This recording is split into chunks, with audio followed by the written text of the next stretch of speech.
사도행전 21장 1절에서 26절까지의 말씀을 오늘은 살펴볼 것입니다. 사도 바울은 3차 전도 여행을 마치고서 동역자들과 함께 예루살렘으로 향하였습니다. 예루살렘에 큰 기근이 들어서 성도들의 삶이 크게 곤궁했습니다. 그래서 이방 지역의 교회의 성도들이 구제 헌금을 모아서 바울의 일행들이 그 헌금을 가지고서 예루살렘을 돕기 위해, 예루살렘 교회를 돕기 위해서 지금 가는 중입니다. 또한 바울의 선교 사역에 대하여서 예루살렘 교회의 장로들에게, 사도들이죠, 또 그 수장인 야고보에게 보고를 하고 그들에게 이렇게 지금 선교가 진행이 되고 있다라는 내용을 알릴 필요가 있었어요. 예루살렘 교회가 모든 교회들의 모교회가 되다 보니까요, 바울은 그러한 질서를 존중하고자 했던 것입니다. 그래서 바울이 예루살렘으로 가고 있는 것입니다. 성령님께서는 바울이 예루살렘에서 환난을 겪을 것이다, 결박당할 것이다 라고 수차례 예언을 해주셨습니다. 그런데 여러분, 이전에는 바울이 선교 지역에서 환난을 겪을 때에 성령께서 바울을 피하게 하셨어요. 바울이 위협에 직면할 때마다 도피했단 말입니다. 바울이 자기 의지대로 도피한 게 아니죠. 항상 성령의 뜻을 여쭙고 성령의 뜻대로 행하는 자니까요. 성령께서 피하라 지시를 했던 거예요.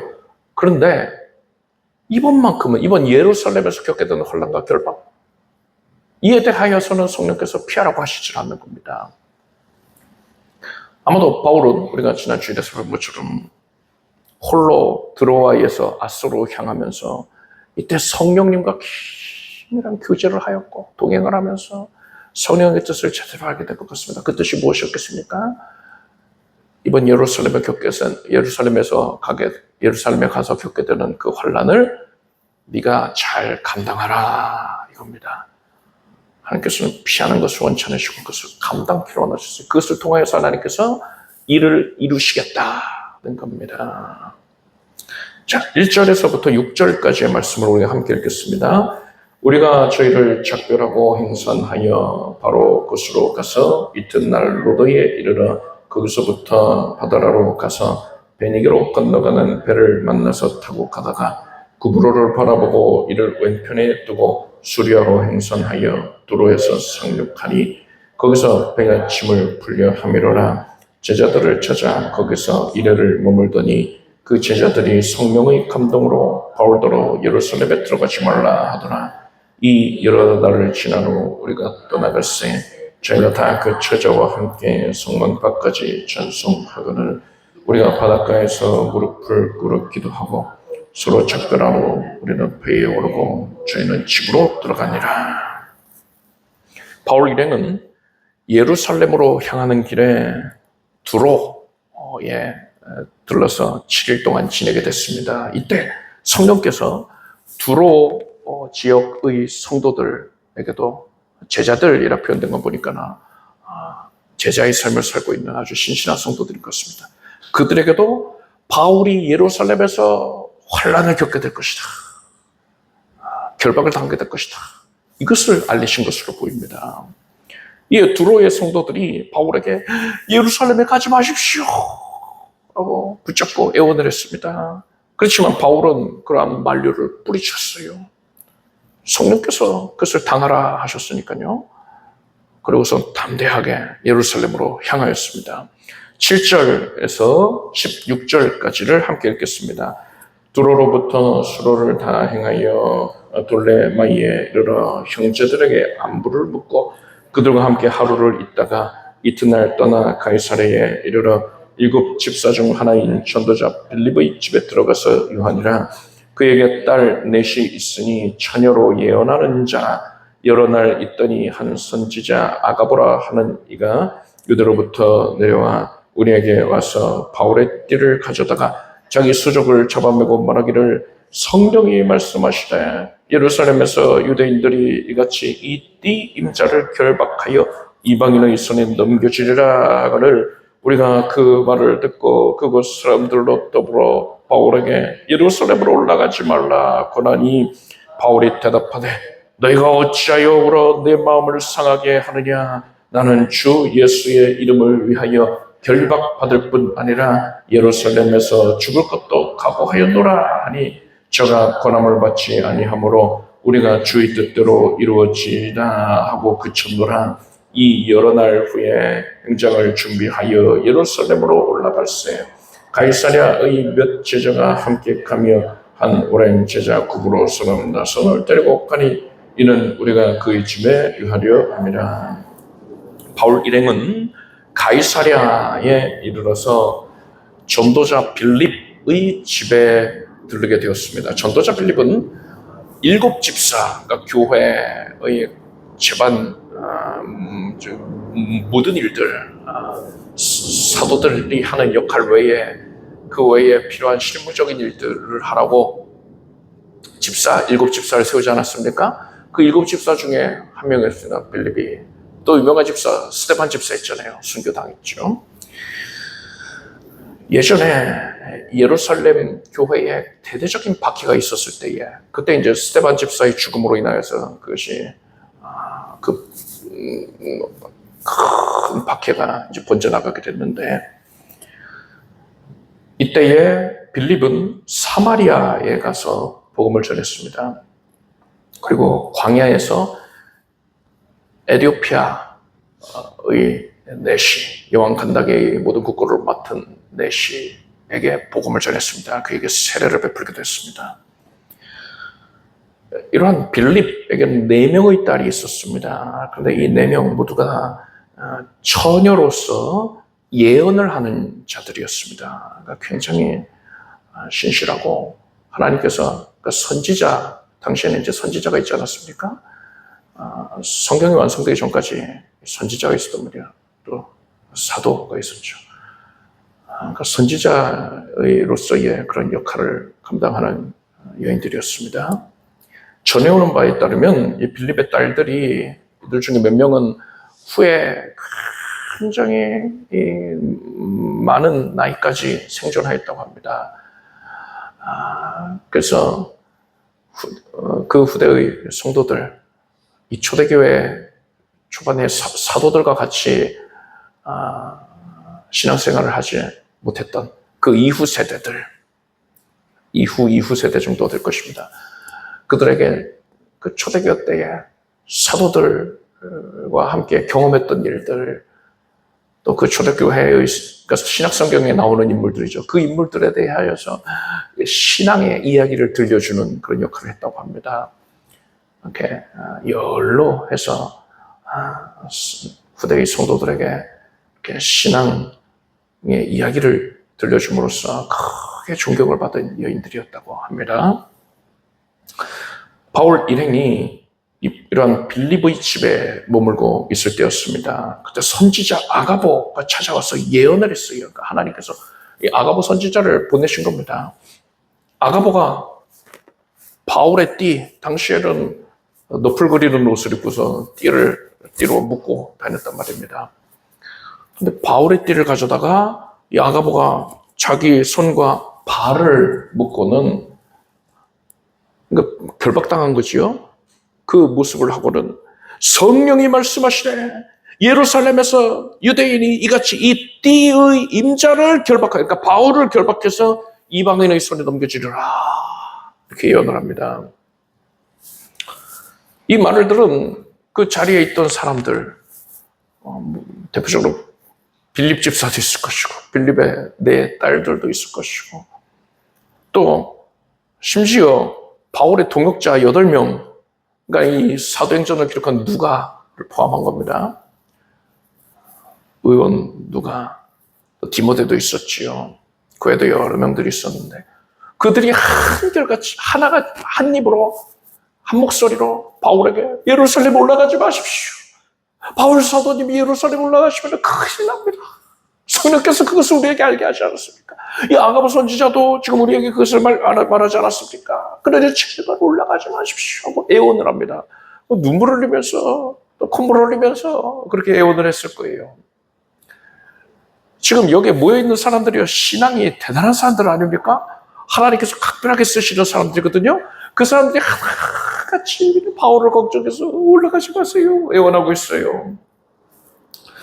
이에 대해 바울이 이렇게 말합니다. 13절을 보니까 너희가 어찌하여 울어 내 마음을 상하게 하느냐.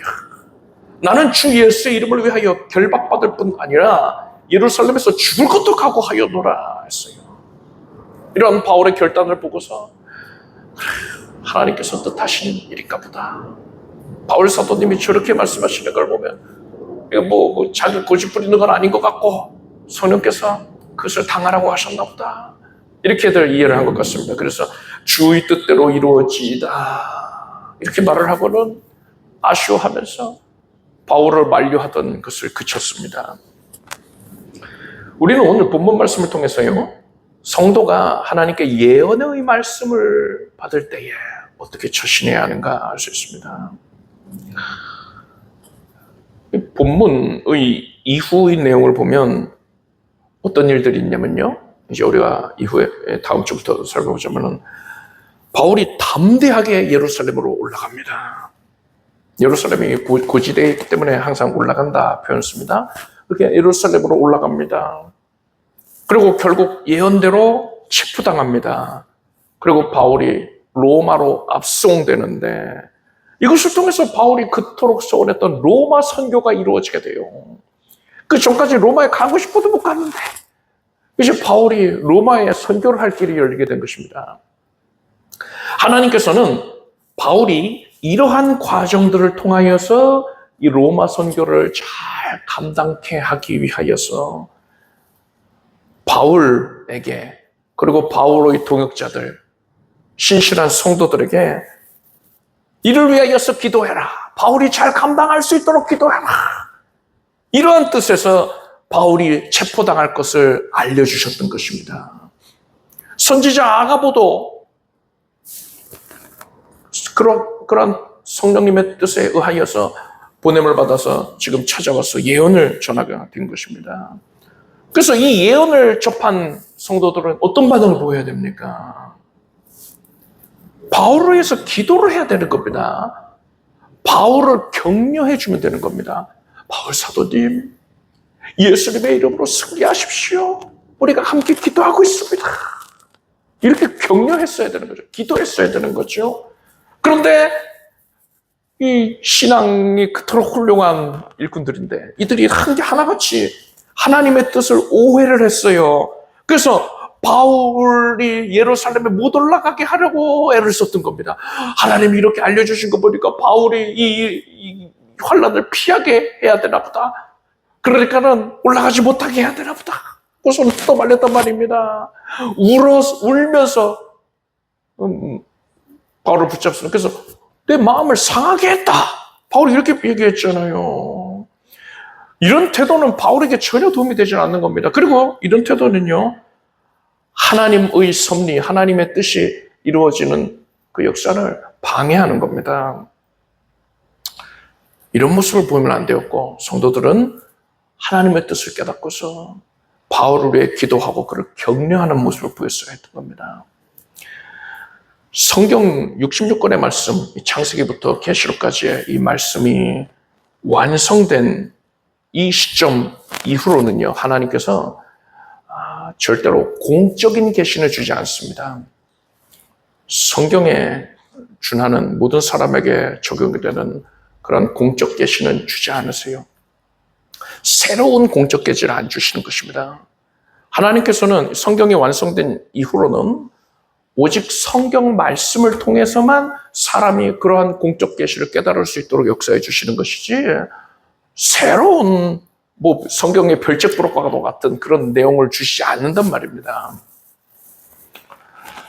그렇지만 하나님께서는요, 각 개인에게 해당되는 사적인 영역에서의 계시는 얼마든지 주실 수가 있습니다. 우리가 감동을 통해서 하나님께서 나에게 뭘 원하시는가, 하나님께서 내가 어떤 길로 가기를 원하시는가, 또한 앞날에 무엇이 있을지에 대하여서 하나님께서 감동으로 깨닫게 하실 때가 있단 말입니다. 얼마든지 그리 하실 수가 있어요. 오늘 본문 말씀을 볼 때에 우리가 다른 성도에 대한 그러한 사적인 계시를 받게 됐다면, 아니면 나 자신에 대한 사적 계시도 있죠. 그러한 계시를 받게 됐다면 우리는 어떤 반응을 보여야 하는 것입니까? 만약에 우리가 그러한 내용을 막 여기저기 떠벌리고 다녀요. 아니면은 다른 사람에 대한 예언이면은 그 당사자에게 가서 내가 이런 예언을 받았습니다, 이렇게 얘기해 준다든가. 이러면 되겠습니까? 아니면은 그게 아니라, 하나님이 날 이걸 깨닫게 하셨을까? 나는 그 일과 관련된 어떤 일을 해야겠구나 하고서는 내가 무언가 행동으로 옮겼어요.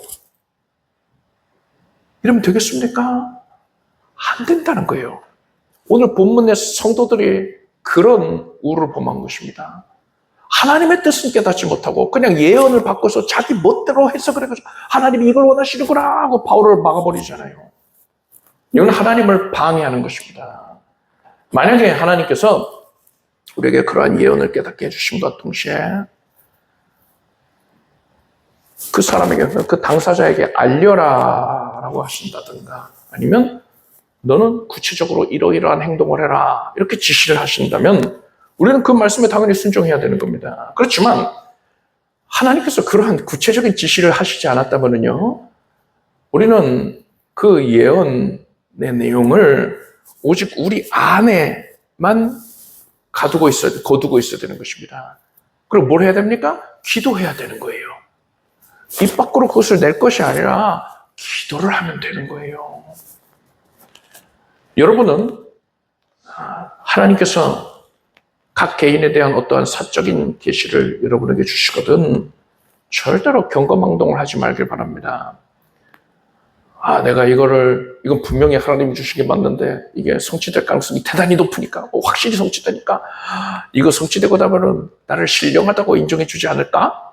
이런 욕심에서 그것을 공개하는 경우들도 있는데 그거 절대로 하나님이 원치 아니하십니다. 그래서는 안 되는 거예요. 그리고 또 내 마음대로 내 뜻대로 행동에 옮겨도 안 되는 것입니다.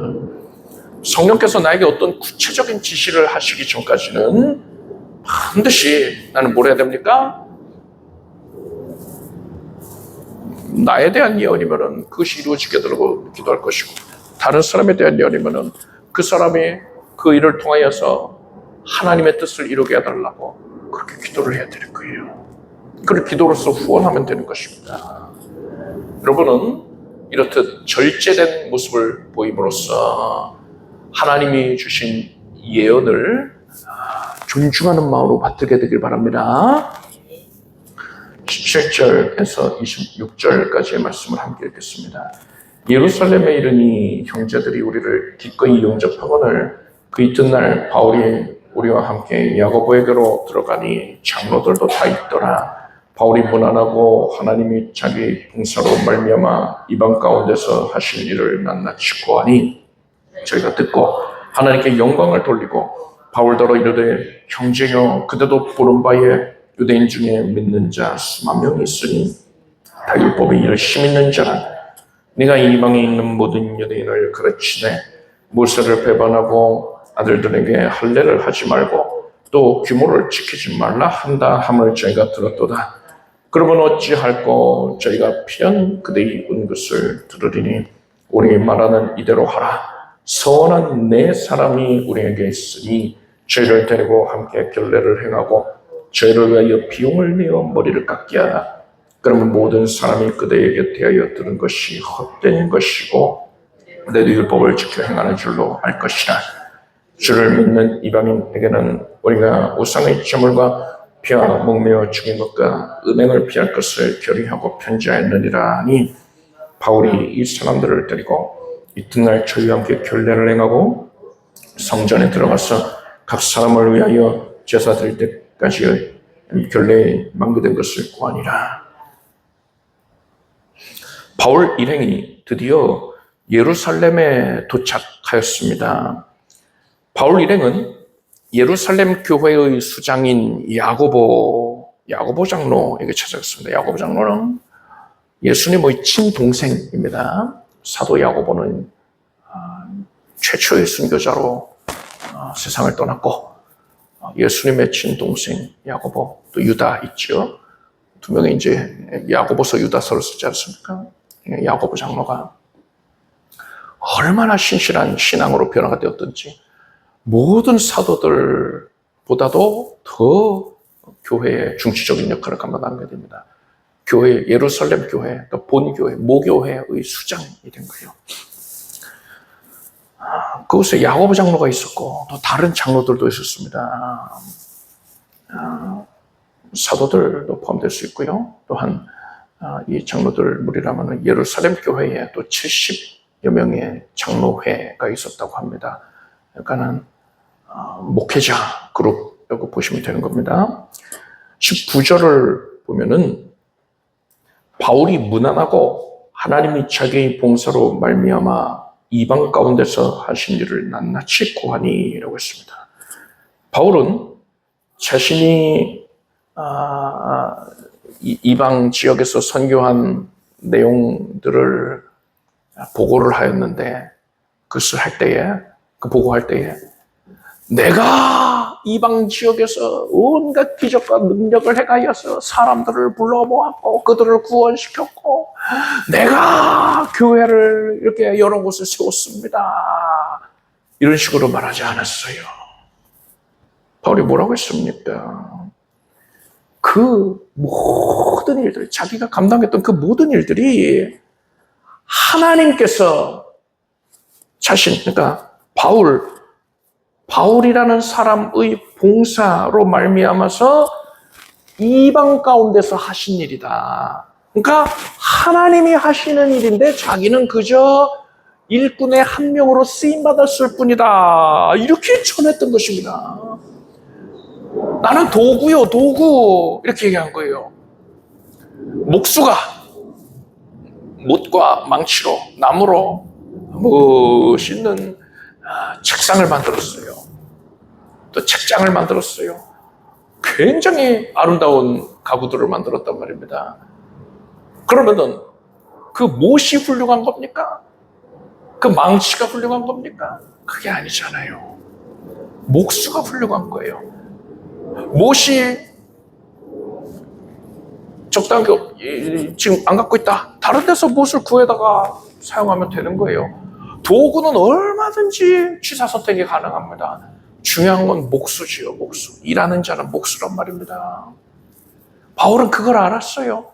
나는 그 목수가 아니라 목수가 사용하는 도구였다. 감사하게도 날 사용해 주신 것이다. 이걸 깨달았단 말입니다. 그래서 못이, 망치가 내가 위대하다, 내가 한 것이다 하면은 코미디도 그런 코미디가 없지요.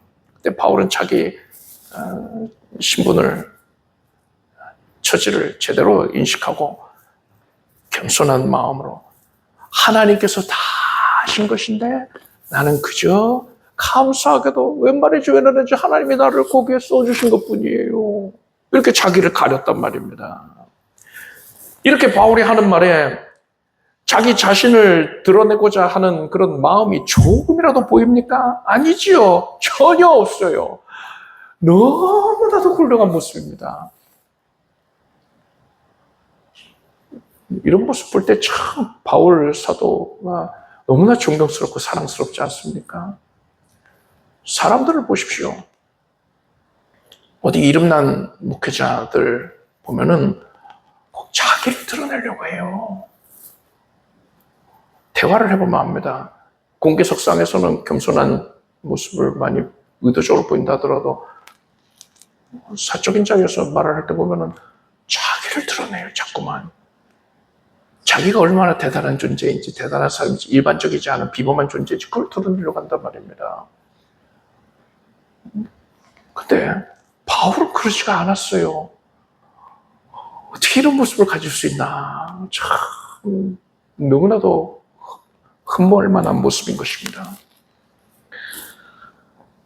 그런 마음으로 바울이 하나님이 하신 일을 증거했기 때문에 20절을 보니까 그 말을 들은 모든 사람들이 하나님께 영광을 돌릴 수가 있었던 것입니다.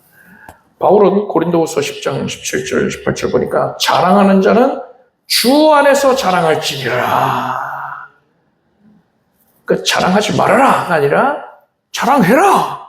하나님이 하신 거 아니냐. 자랑해라. 그런데 주 안에서 자랑해라. 하나님이 하셨음을 자랑하라는 거예요. 이어서 이렇게 말합니다. 옳다 인정함을 받는 자는 자기를 칭찬하는 자가 아니요 오직 주께서 칭찬하시는 자니라 했습니다. 내 스스로 나를 칭찬하는 거, 나를 내세우려고 하는 거 의미 없다는 거예요. 또 다른 사람이 나를 칭찬하는 거 의미 없어요. 그게 뭐 그리 중요합니까? 우리는 하나님께 칭찬을 받아야 되는 겁니다. 사람에게 백날 칭찬받는다 하더라도요, 열화 같은 박수, 사람들이 막 일어나가지고 환호한다 하더라도요, 하나님께 인정을 못 받고 외면받는다면은 그는 실패한 인생인 것입니다. 따라서 우리는 사람들 앞에서 말할 때에도 절대로 나를 드러내면 안 됩니다. 오직 하나님만을 드러내고 하나님께만 절실한 마음으로 하나님께만 영광을 돌려야 되는 거예요. 이것이 바로 주 안에서 자랑하는 모습인 것입니다. 그래야 할 때 하나님께서 그 모습을 얼마나 기뻐하시겠습니까? 하나님이 바울이 이렇게 고백할 때 얼마나 아름답게 여기셨겠어요? 우리도 바울 같은 모습 보이길 바랍니다. 하나님이 여러분을 기뻐하셔서 하나님께서 여러분을 칭찬하실 것입니다. 오직 주 안에서 자라가는 여러분들이 바랍니다. 야고보를 비롯한 장로들이 바울의 이러한 선교 보고를 듣고서 하나님께 영광을 돌립니다. 그리고서 이들은 특히나 이제 그 수장인 야고보가 이런 말을 했겠죠. 이들은 바울을 아끼는 마음에서 바울에게 한 가지 권면을 했습니다. 그것은 바울이 예루살렘 교회의 유대인 성도들을 생각하는 마음에 그들을 위하여서 바울이 율법을 존중히 여기는 모습, 율법을 준수하는 모습을 보여달라는 것입니다. 당시에 예루살렘에 수만 명의 유대인 성도들이 있었습니다. 예루살렘 뭐 당연하죠. 이스라엘 신앙의 중심지니까 당연히 예루살렘 교회는 유대인을 중심으로 이루어진 겁니다. 그런데 이 유대인들이 바울이라는 사람이 이방 지역에서 뭐 유럽까지 가가지고 복음을 전한다. 그것에서 많은 교회들을 세웠다 하는데 바울이 유대인들에게 모세를 배반해라. 할례를 하지 말아라. 규모를 지키지 마라. 규모는 이제 규례를 얘기하는 겁니다. 조상 때부터 지켜오던 규정이죠. 규례를 지키지 말아라. 이렇게 가르쳤다라고 이 유대인 성도들이 잘못 알고 있었던 거예요. 이건 명백한 오해지요. 바울은 이방 지역에서 복음 전할 때 뭐라고 했습니까? 율법의 한계를 분명히 말했어요. 율법으로 구원받을 수 없다. 이걸 얘기합니다. 그리고 오직 그리스도 예수 안에 거할 때에만 비로소 예수로 말미암아서 율법의 요구를 온전히 성취하게 된다. 이렇게 가르쳤어요. 그런데 예루살렘 교회의 성도들이 이러한 바울의 가르침을 전해 듣고는 바울은 유대인의 전통을 무시하는 자구나. 율법을 폐하는 자구나. 이렇게 생각하고 바울에 대하여서 반감을 가지고 있었던 말입니다. 이 당시에는 이런 생각을 가질 만도 해요. 왜요? 성경 66권의 말씀이 완성되기 전이었잖아요. 신약 성경이 한창 바울의 손에 의하여서 많은 부분들이 집필되고 있었단 말입니다. 또 다른 사도들에 의하여서요. 그래서 이 당시에는 기독교, 그러니까 진리에 대한 명확한 교리적인 내용들이 정립이 되기 이전이었습니다. 바울의 모든 서신들을 통하여서 그것을 우리가 이제 깨닫게 된 것이지, 이때 당시만 해도 그러지 못했단 말이에요. 이방인 성도들의 경우에는 바울에게 직접적으로 복음, 은혜의 복음을 바울이 열렬히 증거하는 그 복음을 들었기 때문에 이 율법과 은혜의 관계에 대해서 이방인 성도들은 대략적으로 알고 있었을 수 있지만 유대인 성도들은 바울에게 가르침을, 예루살렘 교회에 있는 유대인 성도들은 바울에게 가르침을 받지 못했잖아요. 바울은 이방인의 사도였기 때문에요. 그래서 이 예루살렘 교회에 있는 유대인 성도들은 구약적인 사고, 율법적인 사고를 가지고 있었기 때문에 구원은 은혜로 받는 거다. 오직 십자가의 은혜, 예수 그리스도의 피 흘리신 그 은혜로 구원받는 거야. 사람의 공로로 구원받는 게 아니야. 이걸 믿으면서도 한편으로는 그래도 구약에 기록된 모든 율법을 당연히 지켜야지. 지켜야 되는 거야. 그래야지 하나님이 기뻐하시는 것이고 그래야지 제대로 하나님을 섬기는 거야. 이렇게 생각하고 있었단 말이에요. 과도기적으로 그럴 수밖에 없는 시점이었다라는 걸 우리가 이해를 해야 됩니다. 자, 그런데 오늘날의 우리들은 성경 66권의 말씀이 완성이 된 시점을 살아가고 있지 않습니까? 따라서 우리는 오늘 본문 당시의 유대인 성도들과는 달라야 돼요. 오늘날에는요, 모든 성도들이 율법, 구약의 율법과 은혜의 복음, 은혜와의 관계를 분명하게 깨닫고 있어야 됩니다. 그렇지 아니하면은 행위구원자가 될 소지가 다분합니다. 율법주의자가 될 소지가 다분해요. 그거는 이단입니다. 명백한 이단이에요. 구원에서 떨어진 그런 내용이란 말입니다. 그래서 여러분은 반드시 율법과 은혜의 관계를 명백하게 깨닫게 되길 바랍니다. 예수께서 내가 율법이나 선지자나 패러온 줄로 생각지 말라. 패러온 것이 아니요 완전케 하려 함이로라. 진실로 너희에게 이르노니 천지가 없어지기 전에는 율법의 1.1획이라도 반드시 없어지지 아니고 다 이루리라 하셨습니다. 예수님이 율법을 없애려고 온 게 아니에요. 율법과 은혜는 서로 반대되는 게 아닙니다. 상반된 게 아니에요. 율법이 성취된 것이 은혜인 것이고요. 율법을 온전하게 성취하신 분이 바로 예수 그리스도이신 것입니다. 이것을 아십시오. 율법을 성취한 것이 은혜입니다. 율법을 온전히 성취하신 분이 예수 그리스도이십니다. 그래서 우리는 예수를 믿어서 예수 안에 거함으로 말미암아서 거저 예수 공로로 거저 율법을 성취한 자가 되는 거예요. 그래서 그 은혜를 누릴 수가 있게 되는 것입니다. 요한복음 말씀에 율법은 무엇으로 말미암아 주신 것이요 은혜와 진리는 예수 그리스도로 말미암아 온 것이라 했습니다. 이 말씀을 보면은요, 율법과 은혜가 대비되고 있죠. 또 모세와 예수 그리스도가 대비가 되고 있습니다. 우리는 이러한 대비를 통하여서 율법과 은혜의 관계를 제대로 이해할 수가 있어요. 하나님께서는 모세에게 이스라엘 백성들을 애굽에서 이끌어내게 하셨습니다. 또 홍해를 건너서 40년 동안 광야 생활을 영솔하게 하셨지요. 그리고 백성들이 드디어 가나안 땅에 들어가기 일보 직전, 그러니까 요단강 앞에서요, 거기까지만 모세의 역할이 허락이 되었습니다. 하나님께서는 절대로 모세에게 요단강을 건너서 가나안 땅으로 들어가지 못하게 하셨어요.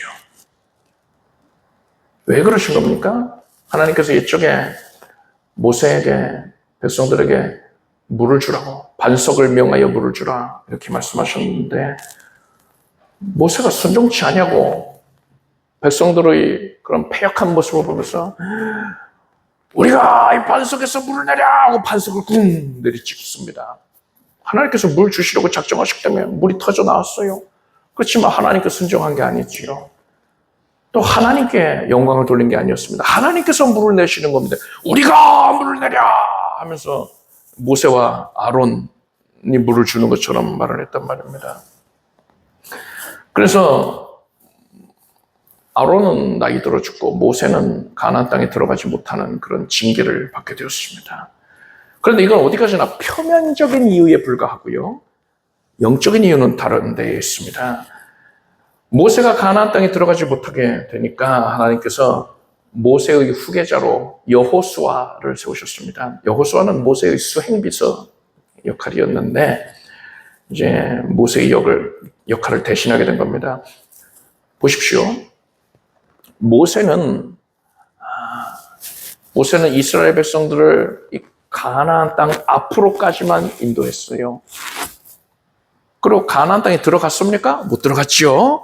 모세가 인도한 게 아닙니다. 그런데 여호수아가 백성들을 요단강을 건너서 가나안 땅으로 들어가게 합니다. 가나안 땅 정복 전쟁을 주도한 자가 누굽니까? 여호수아잖아요. 그래서 여호수아에 의하여서 이스라엘 백성들은 가나안 땅에 정착하게 됩니다. 시간이 흘러서 바벨론 포로기가 있었지요. 그리고 이스라엘은 로마의 식민지가 되었습니다. 이제 신약 시대가 된 거예요. 당시의 백성들에게 여호수아라는 이름은 굉장히 흔하게 사용되는 이름이었습니다. 그리고 이 여호수아, 이건 구약의 히브리어 이름인데 이것을 헬라어로 바꾸면 어떻게 되느냐? 이게 이제 예수입니다. 즉 여호수아는 예수 그리스도에 대한 예표자인 거예요. 모세가 가나안 땅으로 들어가지를 못했다. 백성들을 가나안 땅으로 인도하지는 못했다. 그 앞에까지만 도달할 수밖에 없었다. 그 목전에서 여호수아가 백성들을 가나안 땅으로 들어가게 했다. 이 사건의 영적인 의미는 이렇습니다.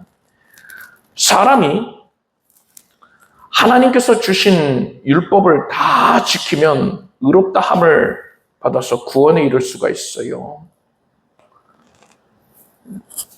율법은 모세로 말미암아 하나님이 주신 그런 말입니다. 모세가 백성들에게 준 그 율법을 백성들이 철저하고 완벽하게 지키면 구원받는 거예요. 죄사함 받습니다. 그런데 율법 조항을 보면은 마음속으로 누구를 미워하기만 해도 그를 죽인 것과 방불하다 했어요. 마음속으로 음욕을 품기만 해도 간음한 것과 같다 했어요. 여러 계명들이 있는데 그 중에 한 계명만 어겨도 모든 계명을 다 안 지킨 것과 정확하게 동일하다 이렇게 말씀하고 있단 말입니다. 그러니까 사람은 율법을 온전히 지키는 게 불가능한 거예요. 그렇다면 하나님께서는 이 못 지키는 율법을 도대체 사람에게 왜 주신 겁니까? 그러므로 율법의 행위로 그의 앞에 의롭다 하심을 얻을 육체가 없나니 율법으로는 죄를 깨달음이니라 했습니다. 우리가 내 얼굴에 뭐 묻었는지 어떻게 알 수 있어요? 거울 봐야 알지요. 그거 같습니다. 우리가 나의 죄인됨을 깨닫기 위해서는 율법이 있어야 되는 거예요. 하나님의 요구사항, 그 율법을 직시했을 때 내가 이 율법을 못 지키는구나 이것을 깨닫고서 내가 죄인이구나 이것을 깨닫게 되는 것입니다. 율법이 없다면 우리는 내가 죄인인지를 깨달을 수가 없는 거예요. 모세는 율법을 의미합니다. 그리고 여호수아는 예수 그리스도를 의미합니다. 가나안 땅은 뭡니까? 하나님께서 하나님의 백성을 위해 예배하신 천국을 의미하는 거예요. 모세가 백성들을 가나안 땅으로 들어가게 하지 못했던 것은 율법이 죄인을 천국에 들어가지 못하게 하는 것과 같습니다. 그렇지만 모세는요, 백성들을 가나안 땅 입구까지 인도를 했지요. 이것은 율법을 통해서 죄인임을 깨달아서 내가 아무리 노력해도 구원에 이르지 못하는구나. 이것을 깨닫게 함으로써 비로소 하나님께 두 팔 벌려서 항복하게 되는 것을 의미합니다. 죄인이 죄인임을 깨달았을 때 비로소 하나님께서 내신 유일한 구원의 길은 예수 그리스도를 바라보고 사모하고 예수님을 영접하게 되는 거예요.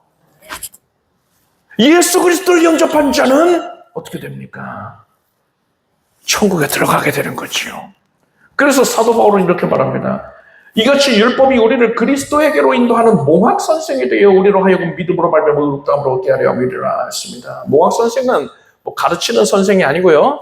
그저 주인의 어린아이를 학교에 데려다주는, 진짜 선생님에게 데려다주는 그런 역할을 맡은 하인인 것입니다. 율법은 몽학 선생과 같아서 죄인을 그리스도에게로 인도하는 역할을 합니다. 그렇게 율법의 인도함을 받아서 죄인이 예수님께 나와 예수님을 영접하게 되면요, 하나님의 은혜를 힘입어서 가나안 땅, 즉 천국에 들어가게 되는 겁니다. 복잡한 것 같은데, 자, 정리를 해봅시다. 율법은 사람이 하나님을 섬기는 방법을 알려주는 거예요. 그런데 사람의 노력으로, 힘으로는요, 율법의 요구를 시킬 수가 없어요. 지킬 수가 없습니다. 따라서 사람은 율법을 통해서는 구원에 이르는 게 아니라 율법을 통해서 내가 얼마나 추악한 죄인인지를 깨닫게 되는 겁니다. 이것을 깨달은 자는 이제 비로소 예수 그리스도의 은혜를 구하게 되고요. 하나님께서는 예수 그리스도를 의지하는 자에게 율법을 온전히 성취하신 예수 그리스도의 은혜를 그에게 허락해 주시는 겁니다. 이것을 통하여서 사람은 비로소 하나님을 섬길 수 있게 되는 것이고요. 하나님 앞에 정결하다고 인정을 받는 겁니다. 그래서 사람은 율법을 통하여서 예수님을 만나게 되고, 율법을 성취하신 예수님을 통하여서 율법을 성취한 자가 되어서 하나님을 그도 섬길 수 있게 되는 것입니다. 여러분은 이러한 율법과 은혜의 관계를 분명히 깨달으십시오. 대단히 중요한 거예요. 그래서 여러분들은 오늘 본문의 유대인 성도들, 이들은 과도기적인 상황이 있었기 때문에 그렇게 연약하게 생각할 수 있었잖아요. 이 유대인 성도들은 율법을 지키는 것에 집착했습니다. 그래서 바울을 판단하기까지 하지 않았습니까? 그럴 것이 아니라 여러분은 오직 율법을 인하여 예수님을 더 사모하고 예수님을 더 의지하길 바랍니다. 그래야 할 때에 율법을 성취한 자라고 인정을 받게 되는 겁니다. 야고보가 바울에게 유대인 성도들의 이러한 입장을 전달을 합니다. 바울, 당신을 우리 유대인 성도들이 안 좋게 보고 있어요. 그러니까 율법을 준수하는 모습을 보여주세요. 이렇게 요청합니다. 구체적인 방법은 무엇이었느냐? 성도들 중에 하나님께 서원을 해서 한시적인 나실인이 된 자들이 있다 합니다. 그러니까 서원을 한 자는 나실인으로서 머리를 일정 기간 동안 깎지 않았어요. 그러한 성도가 4명이 있었습니다. 바울이 그들을 위하여 비용을 내서 머리를 깎게 하면 유대인 성도들이 그 소문을 다 듣지 않겠습니까? 그래서 바울도 율법을 존중하는 자구나, 준수하는 자구나, 이것을 깨닫게 되고, 그래서 바울에 대하여 안 좋은 여론이 누그러질 것이다 한 겁니다. 바울이 이 말을 듣고서 아니, 참 답답한 양반들이군요. 어떻게 아직도 율법과 은혜의 관계를 깨닫지 못하고 있단 말입니까? 당신들은 도대체 장로로서 뭐 한 겁니까? 성도들에게 그걸 안 가르치고 뭐 한 거예요? 이렇게 따지지 않았어요. 바울은요, 야고보 장로나 그 외의 장로들 아니면 성도들을, 유대인 성도들을 비난하지 않았습니다. 바울은 야고보의 권면을 따라서 기꺼이 이 결례를 행하였습니다. 바울이 왜 이런 모습을 보인 겁니까? 바울은 고린도전서 말씀에 그러므로 만일 식물이 내 형제로 실족해 하면 나는 영원히 고기를 먹지 아니하여 내 형제를 실족지 않게 하리라 했습니다. 유대인 성도들은 바울에게 지금 적대적인 감정을 갖고 있거든요. 그런데 이러한 감정이 더 발전하게 되면요, 바울을 통하여서 일하시는 하나님의 섭리를 부정할 것입니다.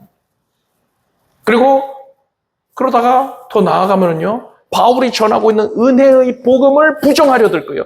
복음을 대적하는 자가 되어버린단 말입니다. 그래서 바울은 유대인 성도들이 이렇게 실족하지 아니하도록 자기 자신을 낮추었던 겁니다. 여러분, 교회 내에는 믿음이 연약한 성도들, 신령한 지식이 부족한 이들이 많이 있습니다. 우리는 그들을 책망하고 비난할 것이 아니라 그들이 실족하지 아니하도록 우리는 기꺼이 그들을 위하여서 낮추어야 되는 거예요. 나 자신을 희생하고 그들을 위하여서 불편을 감수할 수 있어야 되는 겁니다. 우리 교회의 모든 성도님들은 다른 연약한 성도들을 배려하는 마음으로, 그들을 사랑하는 마음으로 기꺼이 희생할 수 있길 바랍니다. 그래서 하나님이 기뻐하시는 사랑의 공동체를 이루는 우리 교회가 되길 바랍니다. 기도하겠습니다. 하나님, 우리가 사도행전 말씀을 통하여서 하나님이 공급해 주시는 은혜를 누립니다. 진리를 깨닫습니다. 하나님의 뜻을 깨닫습니다. 이런 기쁨을 만끽하게 해주셔서 감사드립니다. 연약한 성도를 용납하게 하시고 율법과 은혜 관계를 명확히 깨닫게 하시고 오직 우리는 하나님 안에서 자랑하게 하소서. 예수님의 이름으로 간절히 기도드립니다. 모두 자리에서 일어나시기 바랍니다. 가슴에 손을 얹고 아픈 곳에 손을 얹고 믿음으로 기도하겠습니다. 하나님, 하나님께서 나를 고치심을 믿습니다. 하나님의 능력 외에 한이 없습니다. 사람은 연약하지만 하나님은 전능하셔서 위대하셔서 강하셔서 오늘날 하나님의 말씀으로 나를 고치실 것을 믿습니다. 마음을 고치시고 육신을 고치시고 삶을 고치시고 가정을 고쳐주소서. 예수 그리스도께서 천지 만물의 창조자의 주관자가 되심을 세상이 알게 하소서. 하나님 드러나소서. 예수 이름으로 명령하나니 심령 가운데에 눌려 있었던 것들이 사라질지어다. 지금 구원의 은혜와 감격으로 말미암아서 참 귀한 기쁨이 가득할지어다. 세상을 압도하는 기쁨이 가득하고 모든 우울감을 몰아낼지어다. 모든 두려움을 몰아낼지어다. 하나님께서 주의 자녀들의 연약한 육신을 지금 매만져 주시고 머리에서부터 발끝까지 생명으로 새 힘으로 충족해 하시옵소서. 급속한 회복 있게 하여 주시옵소서. 뼈, 마디가, 관절, 골수가 예수 이름으로 남을 받아라.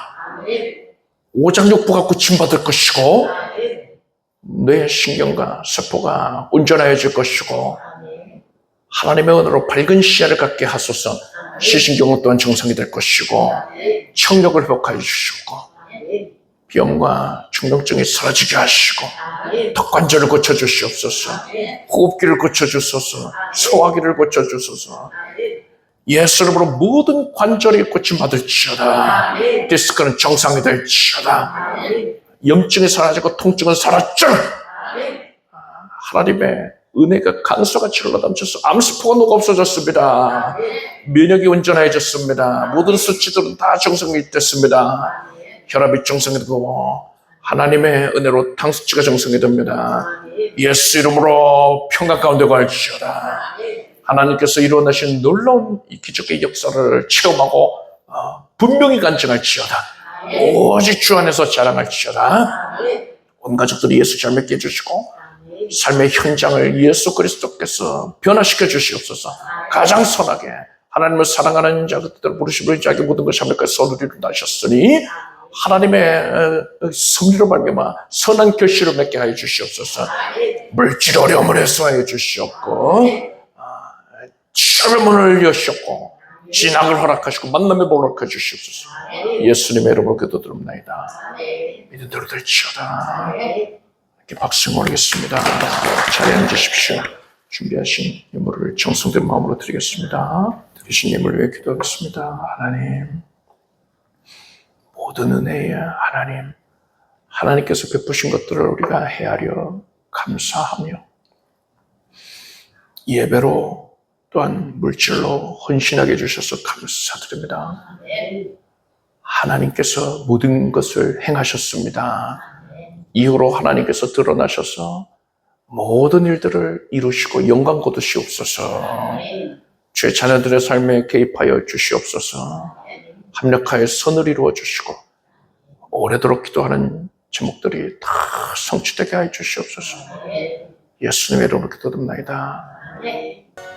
우리 주 예수 그리스도의 무한하신 은혜와 하나님 아버지의 사랑, 성령님의 교통하심이 수예배에 함께한 사랑하는 성도들 위해 영원토록 함께 없시기를 축원합니다.